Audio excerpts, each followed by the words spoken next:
Hello, boys and girls. We are on day 3 of Comprehension, and we are going to read the second half of our story, The Midnight Ride of Paul Revere, together. Can you remind me what genre is our story this week? That's right, it's a poem, and this one specifically is a narrative poem because it tells a story in the form of a poem. Like I said yesterday, we're going to talk a little bit about the author's purpose today, and we're just going to dive right in and start reading. You can follow along on the screen with me. A hurry of hooves in a village street, a shape in the moonlight, a bulk in the dark, and beneath from the pebbles, in passing, a spark. Struck out by a steed flying fearless and fleet, that was all, and yet, through the gloom and the light, the fate of the nation was riding that night, and the spark struck out by that steed in his flight, kindled the land into flame with its heat. He has left the village and mounted the steep. And beneath him, tranquil and broad and deep, is the mystic meeting on the ocean tides, and under the alders that skirt its edge, now soft on the sand, now loud on the ledge, is heard the tramp of his steed as he rides. It was 12 by the village clock when he crossed the bridge into Medford town. He heard the crowing of the cock and the barking of the farmer's dog, and felt the damp of the river fog that rises after the sun goes down. So the setting can give clues about the action that's going on in the story. What words or phrases from the second stanza here give us clues about where Revere's writing? The second stanza right in here. That's right, guys. He left the village. It was tranquil, broad, deep, the mystic, ocean tides, alders, sand, ledge. What does this tell you about where he's riding? That's right, guys. Revere is riding on the sand and rock along a riverbed. Based on what you've read so far, how do you think Paul Revere feels now?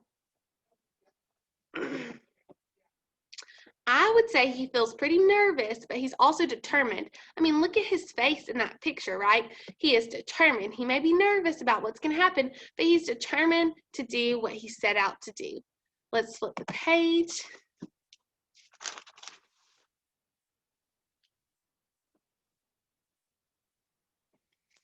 It was 1 by the village clock when he galloped into Lexington. He saw the gilded weathercock swim in the moonlight as he passed, and the meeting-house windows, blank and bare, gaze at him with a special glare, as if they already stood against at the bloody work they would look upon. It was 2 by the village clock when he came to the bridge in Concord town.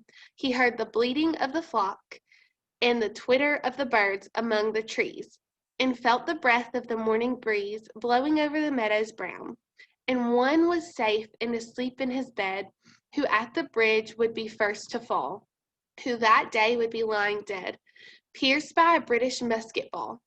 You know the rest in the books you have read, how the British regulars fired and fled, how the farmers gave them ball for ball from behind each fence and farmyard wall, chasing the redcoats down the lane, then crossing the fields to emerge again, under the trees at the turn of the road, and only passing to fire and load.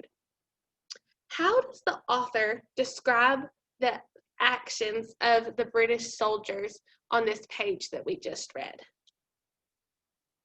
That's right, guys. Down here it says the British soldiers fired and fled. What does he say the colonists did? Right under that, it says they gave them ball for ball. The author has a positive viewpoint of the colonists and a negative viewpoint of the British. His purpose may be to persuade us that the colonists were brave. I'm not sure. We need to keep reading to find out, right?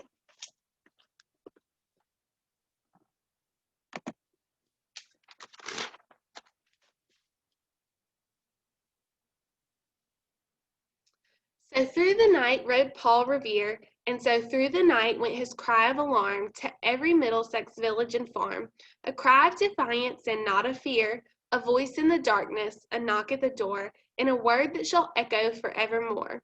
For borne on the night wind of the past, through all our history to the last, in the hour of darkness and peril and need, the people will waken and listen to hear the hurrying hoofbeats of the steed and the midnight message of Paul Revere. In hurrying, what ending has been added to the base word hurry? ING. Awesome job, guys. What does hurry mean? To move quickly. What does hurrying mean? They're moving quickly, right? That's telling us present tense. Hurrying tells us about an action that is happening now, not in the past, not in the future, but now. So using the context clues on page 306, what do you think the word defiance means? Maybe using your background knowledge, what you already know, and those context clues on page 306 that we just read. What do you think defiance means? So using the context clues, I see that defiance is the opposite of fear because it says a cry of defiance and not of fear. So that tells me that those words are opposites. So I can think that defiance means being bold or not afraid, right? Let's see. When I look it up in the dictionary, it says defiance means bold resistance to an opposing force. So just by using those context clues, we could get pretty close to that definition, which is awesome. So I want you to tell me, what do you think the author's purpose for writing The Midnight Ride of Paul Revere was? We said it may have been to persuade us that the colonists were better than the British. Do you think that was his purpose? Maybe not, right? He didn't do that throughout the whole story. He told us about Paul Revere and about his midnight ride and a little bit about the war. In our original story that we read on day 1, we learned a little bit about Paul Revere's life and the Boston Tea Party. And so we said that that was to inform. So maybe this passage is to inform too, right? The author gave us lots of facts, told us a lot about Paul Revere's midnight ride. He did put the colonists in a positive viewpoint and the British in a negative viewpoint, but he didn't try to convince us that one was better than the other, right? He gave us facts about what happened and what Paul Revere did. So he was informing us of the midnight ride of Paul Revere. All right, guys, if you have any questions about anything, please message me and let me know. Other than that, I would want you to, on your own, go on Pearson and read this story by yourself at least once by yourself before the test on Friday. That way you really know this poem and you are prepared.